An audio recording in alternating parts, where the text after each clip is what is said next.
Hello, everybody. Let's chat, shall we? A little bit more of a serious topic today. One that was spurred by the sudden and tragic loss of Robin Williams. He was, for a lot of us, I'm sure, somebody that we kind of grew up with. He was in a lot of movies that we all knew, from Peter Pan, or just Pan rather, to Jumanji, Aladdin, Dead Poets Society, Patch Ad. I mean, you just name it. He has been in a movie that I watched and have been a part of and was a part of my life growing up. If the stories and the rumors are to be true, that he died of apparent suicide and that he had been fighting depression for a very long time, then my heart goes out to him and his family, or rather just his family. And this kind of spurred on a real urge for me to discuss a couple of topics, or at least one very important topic to me, that though you might not necessarily directly correlate it with my channel and gaming, is one that is near and dear to my heart and really drives what I do and why I do it. This is very important, and I urge you, if you are fighting depression yourself, or if you are, if you know somebody who's fighting depression, talk to them and maybe hang out and listen to this video, because this is very important. So I'm just going to kind of talk about myself for a little while, and though it may seem selfish to do so, it's important. So a lot of the time that I have created videos, people constantly ask me, Mathis, why do you do what you do? What got you into YouTubing? What got you into just becoming this personality online? Why are you here? And I've always gave the same answer, right? In 2010, 2011, I really got into esports. I wanted to do the esport thing. I wanted to be a caster because it got me away from what was going on in my life at the time, which I've always said was just difficult stuff, right? A lot of difficult things were happening in my life around 2011, and even before that, really badly, and even into 2012 and 2013 to a much smaller degree. But I never really discussed or went into detail as to what really got me, what those personal things were, and why I went into the YouTube business. And I think with the light, in light of the tragic events that happened today, I want to discuss it a little bit. Depression is very real. Let me start with that. A lot of people do believe that, or write it off, that depression is a way of crying for help, or it's just like cry for attention, right? It's not real. It's all in your head. Why don't you just get over it? Just get over it. Think about all the good things you live for, right? Depression. What do you have to be sad? You have a wonderful family. You have money. You have a job. You know, your life is good compared to those in Africa. Why are you so sad? And that's an argument you hear a lot, and I am very guilty of having that attitude prior to 2010. I was somebody who really thought that depression was not real, and that it didn't matter that you felt sad, because if you just thought about it for a split second and used logic, you would realize you should have no reason to be sad, and you shouldn't be sad, and you're just being dumb for being sad. But then something happened that began to change the way I look at things. My life got very difficult in 2010, 2011. My mom is one of many in her family who battles a severe bipolar, borderline depression, or I forget how the doctors talked about it. But it was bipolar with a leniency towards depression, essentially. She was more depressed than she was manic, but it was bad. It's kind of weird, because when we found out, and it's a long story, but if I ever looked back at my childhood, you could see Like, my mom was always fighting with this, but she was too stubborn and too strong to ever get help for it, because a lot of people, I'm assuming, told her she had no reason to be sad, so she believed it. And through our whole lives, she fought it. And me, my brother, and my sister, we talk about it a lot. There were times when my mom would have bouts of mania, right? She would go out and she would spend money, and she would just buy us things, like ridiculous things, like spend hundreds of dollars on each of us that we didn't have, because she felt like it. And we always knew as children, all right, mom's having a good day, stay away from her for the next couple. Because always after those really good days, my mom got really, really sad and mad. She would take this out by cleaning the house like crazy. She would yell at us. She never hit us, so that was something my mom never did. She never hit us. But she would yell and scream and just be really upset. And there's this weird memory that I have growing up where something happened, and I had to have been like 6 or 7. And I remember my mom maybe I was even younger than that, giving us a bath, me and my brother and my sister, and crying and apologizing. And I don't remember what happened. I think it had something to do with yelling at my dad or something, and we were in the room. But that memory kind of comes back, and I do remember that. But, you know, we never really, for some reason, we just accepted that as that's who mom is. That's who our mother is, and that's normal. That's normal. Then as I got older and, you know, she was sad and stuff, you kind of just like, well, she has no reason to be sad or whatever. But in 2010, 2011, things happened. Lots of stresses came onto the family, monetarily, professionally. And of course, you know, a couple parents trying to raise 3 kids who were now in their teens. You know, some were graduating high school, and now the burdens of college were coming on.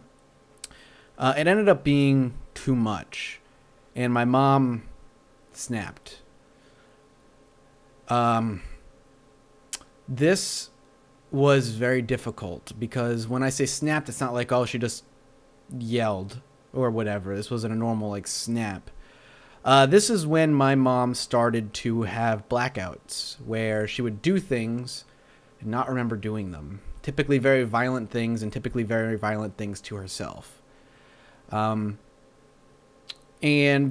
over the course of years, my mom attempted a couple of times to take her life. Luckily, she failed.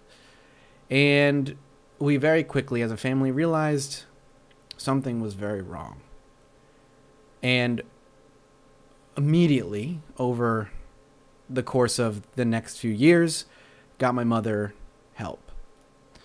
And you look back and you realize, you know, my mom's side of the family, especially the female side of the family, had this depression for years upon years. I mean, her great-grandmother committed suicide. My great-grandmother committed suicide.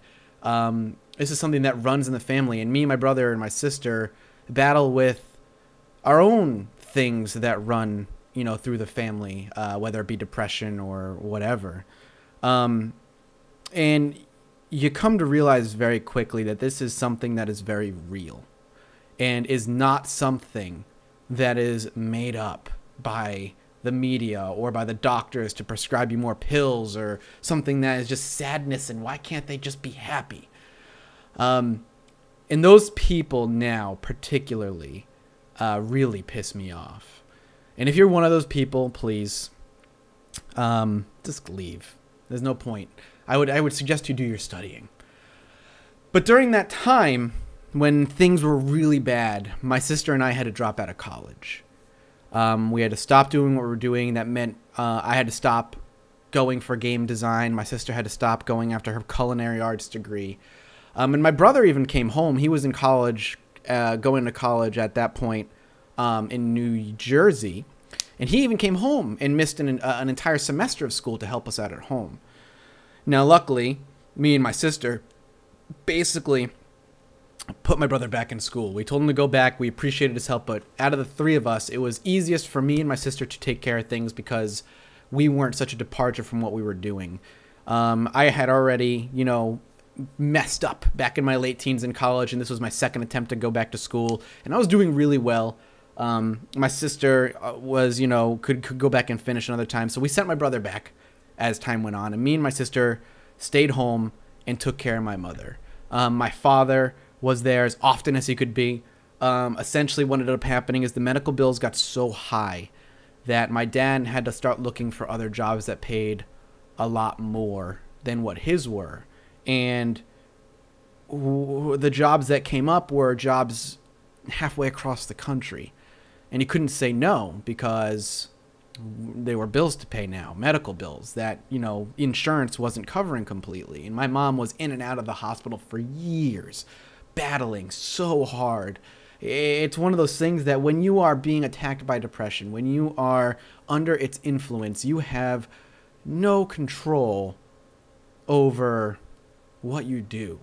Because the you that's you, the you that maybe the public knows, the you that is who you truly are, is not there anymore, because what's controlling you is that depression, is that chemical imbalance in your brain that completely fucks your way of thinking.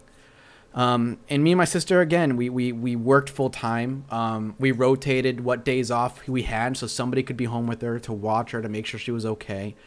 And because of that, things were very stressful for us, and we had very little ways of coping with it. I had one friend who, God bless that guy, and I'm not even a religious person, was always coming over and hanging out with me. And he is still one of my dearest and best friends today. My sister, hung out with whoever she could hang out with, but our time was always being demanded of because we needed to make sure that my mom was going to be okay. So my escape ended up being YouTube, and eventually I started, instead of watching YouTube, trying to do YouTube. And again, it started as a hobby, and this is where you guys know the story. I picked up YouTube as an escape from difficult times. Those were those difficult times. Depression, bipolar, fighting it with my mom side by side to hope that one day she'd get better. And there were times where I was convinced I was going to come home to find my mom dead on the floor. And there were times at work where I would just break down and cry and sob because I was so worried. There were times I just had to leave work because nobody was going to be home and I needed to be there. And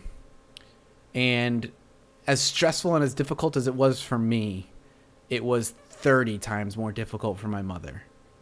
And she is the strongest woman in the world for doing what she does. And if you're one of those people who fights depression, you are some of the strongest people in the world. And luckily, over time, as I, delved into YouTube and things got more successful, my mom became more successful fighting things off. There are still dips here and there, but my mom is finally getting better. She'll never truly be better. That's the thing, right? You can't fight and beat depression. You can only learn to live and manage and deal with it, whether that be through medications and other techniques or what have you. But finally, she is at a point in her life where things are kind of normal again. And they have been for about a year or so now, maybe a little bit longer. And, that's really good. And it makes me feel really good that that's the case. And that's kind of why I do what I do. This is, this is very difficult to talk about, and, there are details that I'll never really discuss, things that happened that were just very difficult and beyond, it doesn't matter. I mean, that's why I do what I do. And I do it for you now. I do it for me too, obviously. It's a great job, don't get me wrong. But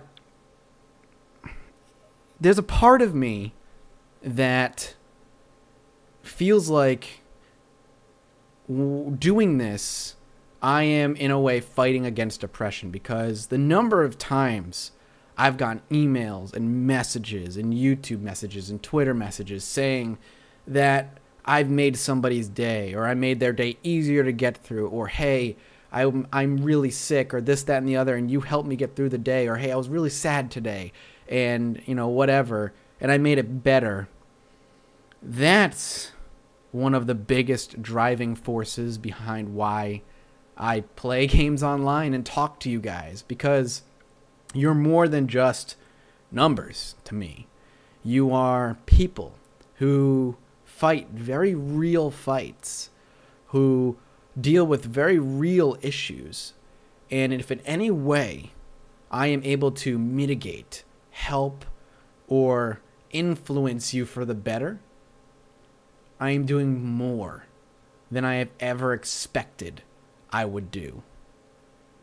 And because of that, I am going to continue doing this.